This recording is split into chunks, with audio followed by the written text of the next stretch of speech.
Hello students, we are continuing MCQ based on case scenario. This case scenario based on asset recognition with major topic on IND 40 where we will discuss reclassification and de-recognition of property. So let us see data given in this scenario. So we are given Sun Limited is a multinational entity that owns different properties whose details are available as follows for current financial year. तो आपको different properties दी हैं, property ABCDEFG and उसके base पर अब आपके MCQ चल रहे हैं. So let us see first MCQ.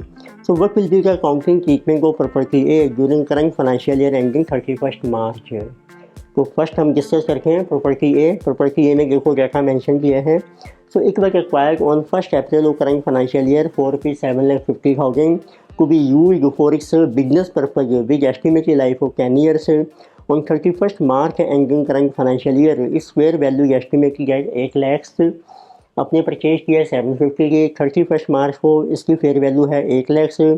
Company has no charge any depreciation on property A for current financial year since fair value exceeds the carrying amount. तो अब आपको उसका अकाउंटिंग ट्रीटमेंट डिस्कस करना है कि ये नेचर क्या है प्रॉपर्टी की, कितनी डेप्रिसिएशन है, कितना गेन या लॉस है, जो भी है आपका. तो late us see this one. So MCQ number 1. So we are going to what is accounting treatment of property A. तो ये देखो आपको मेंशन किए हैं करंट फाइनेंशियल ईयर है आपका. So as on 1st April beginning of this year and end of this year is 31st March. तो property आपने परचेज की है 7,50,000 की. तो कॉस्ट इज 7,50,000 और उसकी लाइफ आपको मेंशन की है इसमें. So life is given estimated to be 10 years. और इसकी फेयर वैल्यू आपको मेंशन की है at end of the year this is 8 lakhs. तो आपको डिस्कस करना है अकाउंटिंग ट्रीटमेंट है. और ये जो एसेट है प्रॉपर्टी ए, तो this will be used for business. तो this will be used for own business. तो now let us see its accounting treatment. तो what is accounting treatment? Number 1 point is so when we acquire property for use in own business, so it is classified as owner occupied property. So it means it will be classified as owner occupied property. It means and it is shown as property plant and equipment. So as per so in the AS 16. So when it is classified as owner occupied property, so even if fair value is more than book value means cost price, we have to charge a depreciation. So depreciation must be charged. तो आपको depreciation charge करनी है. तो what will be depreciation? Cost है 750. There is no residual value. Expected life 10. So depreciation will be ₹75,000 per annum.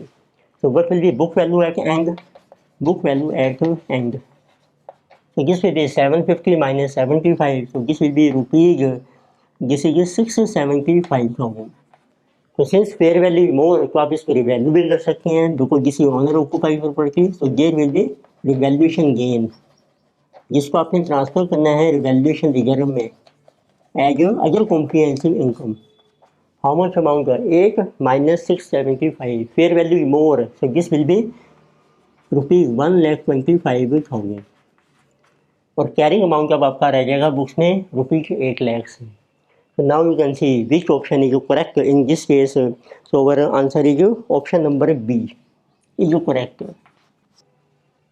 So next we have MCQ number 2. They are asking what will be accounting treatment of property B during current financial year ending 31st March. तो late us सी property B का देखो data mention किए हैं. सो it was acquired on 1st April of current financial year for ₹12 lakhs with estimated life of 15 years on 31st March ending current financial year. So its fair value is estimated as ₹13 lakhs. The company has no charge any depreciation on property B for current financial year since fair value of the property exceeds its carrying amount.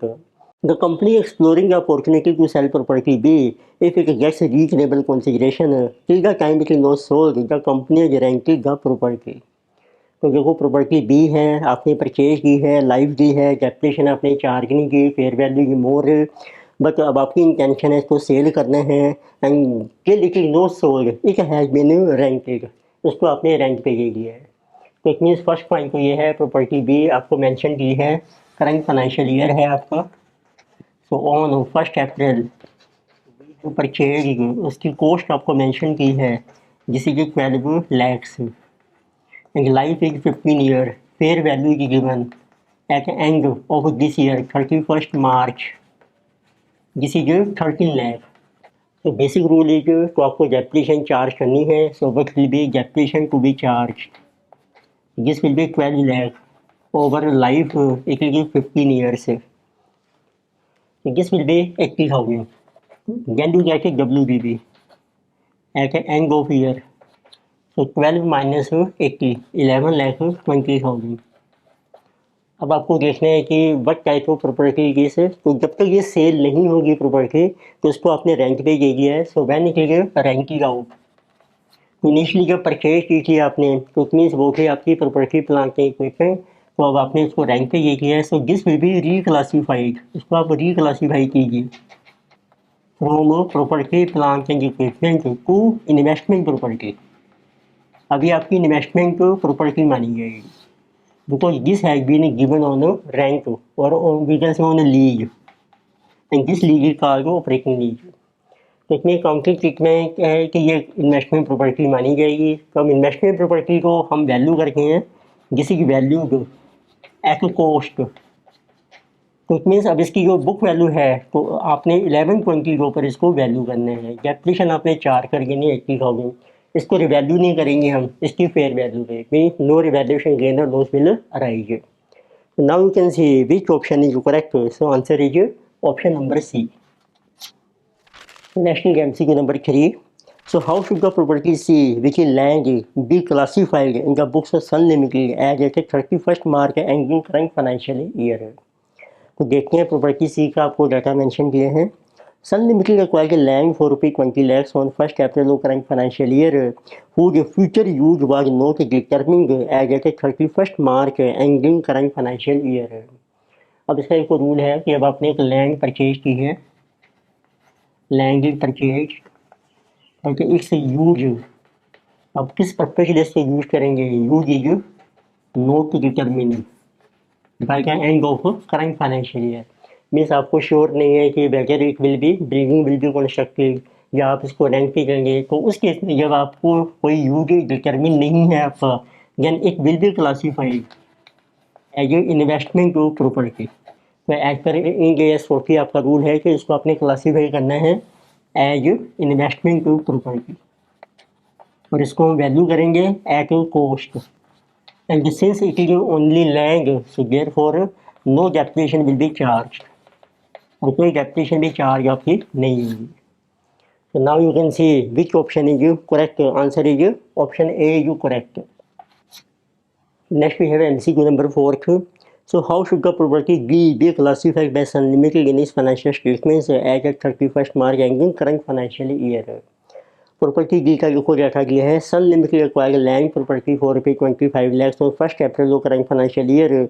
During June of current financial year, Sun Limited commenced construction of office building on it for own use, but construction of building is still in progress as on 31st March ending current financial year.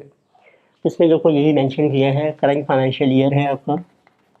Land की purchase, आपने land purchase की है for ₹25 lakhs and in the month of June अब आपने इसके ऊपर construction start कर दी है. Construction of office building is started और ये अभी एंड ऑफ ईयर में प्रोग्रेस में है. इट मीन्स अभी लैंड आपकी जो है जिस पे बिल्डिंग कंस्ट्रक्ट हो जाएगी तो ये यूज होगी फॉर बिजनेस पर्पज. ऑफिस है आपका, ऑफिस बिल्डिंग है, तो it means now it will be use for own business. Therefore it will be classified as जो ओनर ऑक्यूपाई जो प्रॉपर्टी. तो उसको फिर आपने क्लासीफाई करना है. तो this land will be classified as owner occupied property. It means owner occupied property means as property plant and equipment. So as per Ind AS 16. अब इंड AS 16 अप्लाई हो जाएगा और कोई आपको अभी लाइफ मेंशन नहीं की है और उसकी कंस्ट्रक्शन की कुछ कॉस्ट मेंशन नहीं की है. सिर्फ आपको ये बताना है classification this will be classified as PPE. Now you can see which option is correct. Answer is option number B is correct. So next we have 5th MCQ. So they're asking how should the property E be classified by Sun Limited in its financial statements as at 31st March ending current financial year. Property E का देखो data mention किए हैं। Sun Limited acquired land property E for ₹25 lakhs on 1st April of current financial year. On 1st June of current financial year, management of Sun Limited decided to commence construction of an office building for own use. However, no construction activity was planned by 31st March ending current financial year. उसमें है कि अब आपने construction जो है decide किया है कि आपने स्टार्ट करनी है, पर उसकी अभी कोई प्लानिंग नहीं की है 31 मार्च तक। तो किसी की प्रॉपर्टी ई तो आपने एक लैंड परचेज की है, there is no plan for construction of building by end of financial year. इसमें जब आपका ये कोई प्लान अभी नहीं बना है कंस्ट्रक्शन के लिए, तो इसको अभी हम क्लासीफाई करेंगे as investment property. So it will continue to be classified as investment property and as per Ind AS 40. Now you can see which option is correct. So in this case option is C. So next we have MCQ number 6. So they are asking determine the value of property F building on reclassifying as investment property on 1st April of current financial year. तो देखते हैं data आपको दिया है property F के बारे में। So Sun Limited had purchased a building 4 years ago on 1st April at a cost of 10 lakh. The building was used as a factory by Sun Limited and was measured under cost model. The expected useful life of the building is 10 years. Due to decline in demand of the project, the company does not need the factory anymore and has rented out the building to a third party from 1st April of current financial year. On this date, the fair value of the building is 8 lakhs. तो आपको देखो पहले तो ये mention किया कि 4 साल पहले आपने एक बिल्डिंग परचेज की थी, जिससे जो 1st April of current financial year -4 for 4 years ago building was purchased. Cost of building is given. So this was purchased for ₹10 lakhs and life was estimated to be 10 years. तो it means इसके ऊपर 4 साल की depreciation less कर दी गया, तो उसकी WDV आ जाएगी at end of 4th year. तो डेप्रिसिएशन आपकी बन जाएगी पर एनम। सो 10/10 1 लाख, तो 4 साल की बन जाएगी आपकी 4 लाख। तो WDV आ गई अब आपकी 6 लाख। तो करंट फाइनेंशियल ईयर में अब आपने इसको यूज नहीं करना है फैक्ट्री के लिए, but it is given that it will be rented out. It means तो फर्स्ट अकाउंटिंग ट्रीटमेंट के लिए इसको आपने रिक्लासीफाई करना है। It will be reclassified from property plant and equipment to investment property. ये आपकी इन्वेस्टमेंट प्रॉपर्टी बन जाएगी एज पर तो इंड AS 40। और इसको फिर हम वैल्यू कर देंगे जो भी इसकी बुक वैल्यू है, पर आपको इसकी फेयर वैल्यू भी मेंशन की है 1 लाख से। And as per Ind AS 40 आपका रूल होता है कि जब आप ट्रांसफ़र कर रहे हैं, रिक्लासीफाई कर रहे हैं, तो उसकी वैल्यू चेंज नहीं करेंगे हम। उसकी जो ओरिजिनल कॉस्ट है वही वैल्यू आपकी नई प्रॉपर्टी की बन जाएंगी। It means what will be our value of investment property. So as on 1st April of current financial year, so this will be its book value. That will be book value, which is 6 lakh rupees.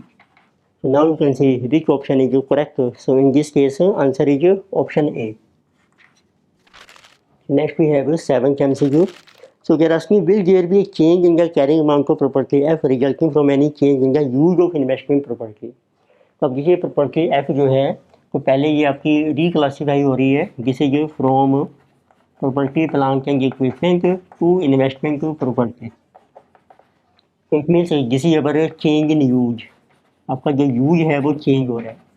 तो पहले PP जो कि आप business में use करते हैं, investment property से हम रेंटल इनकम या कोई भी कैपिटल एप्रिसिएशन हम अर्न करते हैं। तो अब इसका बेसिक रूल है as per Ind AS 40।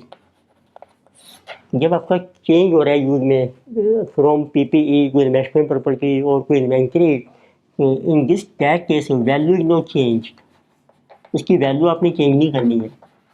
It mean जो आपका रिक्लासिफिकेशन होगा that will be done at reclassification, so is made at book value. It mean basic rule is reclassification is done at book value, जो भी आपकी books में value है। there will be no change in value of asset. Now you can see which option is correct. So answer is option B is correct. Next we have air MCQ ये रास्तों वैगर का change in classification to और from investment property एक change in accounting policy act per India से 8। तो जब इसने आपको मेंशन किया है कि अब आपका चेंज हो रहा है ऑफ इन्वेस्टमेंट टू प्रॉपर्टी, अब उसको चेंज कर रहे हैं टू पीपीई और इन्वेंट्री विच आल्सो कहा गया कि रिक्लासिफिकेशन और वाइस वर्सा, या आप अपनी पीपीई और इन्वेंट्री को रिक्लासीफाई कर रहे हैं इन्वेस्टमेंट प्रॉपर्टी में। तो क्वेश्चन है कि whether it amounts to change in accounting policy और नॉट, तो पर रूल है as per Ind AS 40, so it is treated as change in use, ये आपका चेंज इन यूज माना जाएगा and but it is not change in accounting policy. जब आपकी अकाउंटिंग पॉलिसी चेंज होती है उसका इफेक्ट हम रिट्रोस्पेक्टिवली शो करके हैं। तो since this is not a change in accounting policy it mean this is only change in use, so we can say that no retrospective adjustment shall be made, और कोई आपको retrospective adjustment करने की जरूरत नहीं है। No retrospective adjustment shall be made. Now you can see which option is correct. So in this case, our option number is C. So next we have MCQ number 9. So they are asking whether change in use of property G from operating lease to finance lease results in change in status of property. तो property G का देखो क्या क्या mention किया है. So Sun Limited is having a building which is given on an operating lease. So the book value of such a building in the books is rupees 2 lakhs. On 1st April of current financial year, Moon Limited offers to take the building on finance lease for 10 years at lease rental of 80,000 per annum. The present value of minimum lease payment is rupees 3,20,000.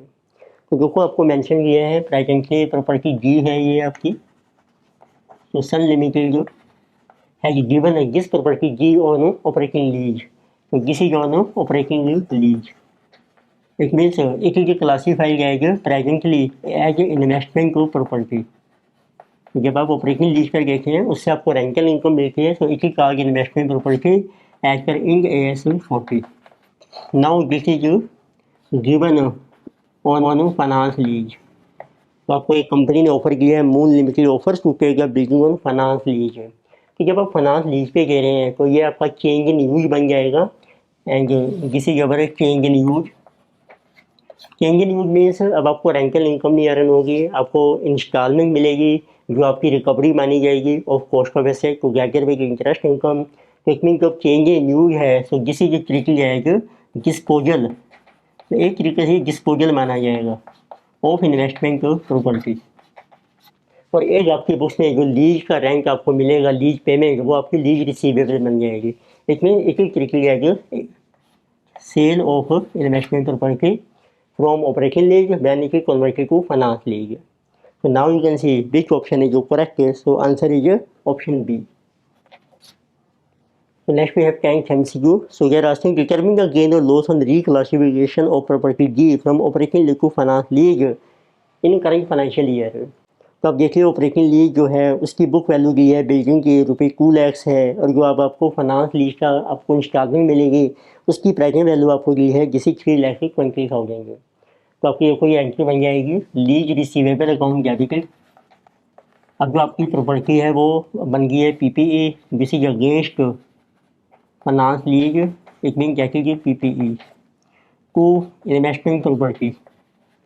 जो पहले आपकी थी investment property उसको आप D recognise कर लीजिए book से, उसको डी रिकॉग्नाइज करेंगे कैरिंग अमाउंट 2 lakhs। अब इसको रिकॉग्नाइज करेंगे फेयर वैल्यू, इसकी फेयर वैल्यू दी है जो लीज रेंट आपको मिलेगा 3,20,000। जो डिफरेंस आएगा वो आपका P&L में चार्ज हो जाएगा, जो भी इसमें आ रहा है आपका गेन, मीन गेन और loss is transfer to P&L। So gain is 1,20,000। So now you can see which option is correct. Answer is option number C is correct. In this lecture, we have discussed a case scenario based on asset recognition with a major topic on Ind AS 40, where we discussed the declassification and de-recognition of investment to property. फर्क topics continue करेंगे next lecture में। Video आपको अच्छी लगती है subscribe कीजिए, recommend कीजिए, share कीजिए। Thank you.